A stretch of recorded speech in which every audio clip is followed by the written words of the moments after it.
दोस्तों, आज हम बात करने जा रहे हैं हमारे देश के एक और वीर जवान के बारे में, जिनके बारे में ये कहा जाता है कि उनकी आत्मा देश के पूर्वी राज्यों की रक्षा में लगी हुई है। बहरहाल, आप इस वीडियो को छोड़कर मत जाइएगा, क्योंकि हम इस वीडियो में आपको मेजर जनरल जसवंत सिंह रावत के बारे में बहुत महत्वपूर्ण जानकारियां और उनकी जिंदगी के बारे में बहुत कुछ बताएंगे।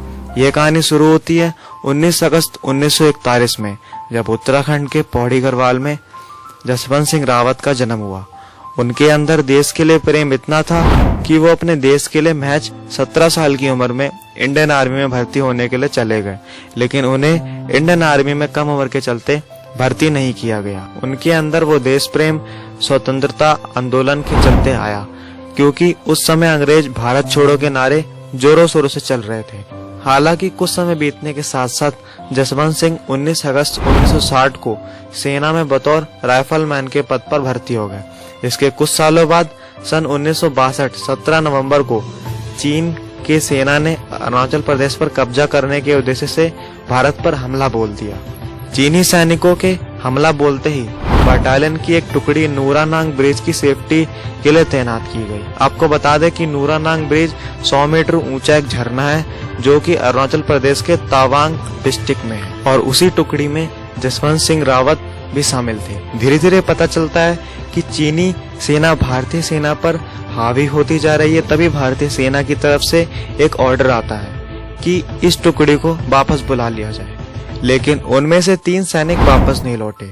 जसवंत सिंह रावत, नायक त्रिलोकी सिंह नेगी और गोपाल गोसाई, ये उन 3 जवानों के नाम थे, और ये तीनों सैनिक चीनी सैनिकों के एक बंकर से मशीन गन को लेना चाहते थे, क्योंकि ये मशीन गन के सामने जाकर युद्ध करना उन तीनों सैनिकों के लिए आसान नहीं था।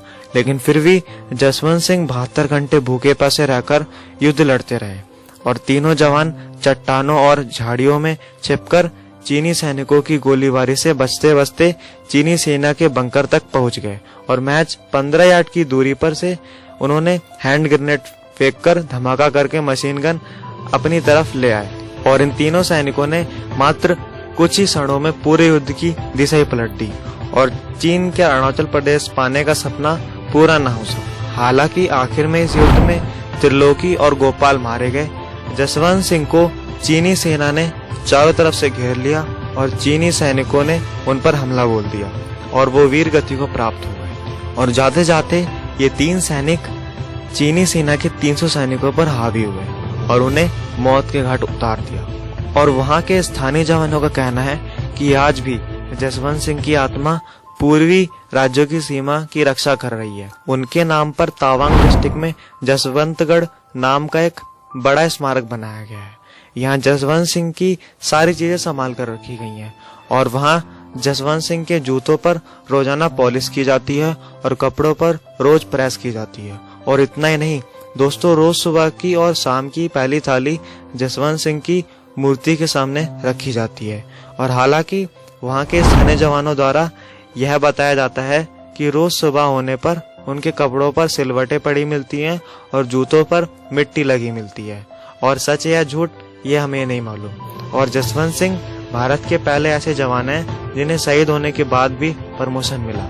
उन्हें पहले नायक, फिर कैप्टन और फिर मेजर जनरल बनाया गया, और मरणोपरांत उन्हें भारतीय सेना के सर्वोत्तम पुरस्कार महावीर चक्र से भी सम्मानित किया गया, और उनके घर वालों को उनकी पूरी सैलरी पहुंचाई गई। दोस्तों, इस कहानी से हमें यह पता चलता है कि अगर उस समय जसवंत सिंह जैसे देश प्रेमी ना होते तो आज अरुणाचल प्रदेश हमारे देश का हिस्सा ना होता। दोस्तों, कैसा लगा ये वीडियो कमेंट में जरूर बताना, और चैनल को सब्सक्राइब करके ही जाना। आपका बहुत बहुत धन्यवाद।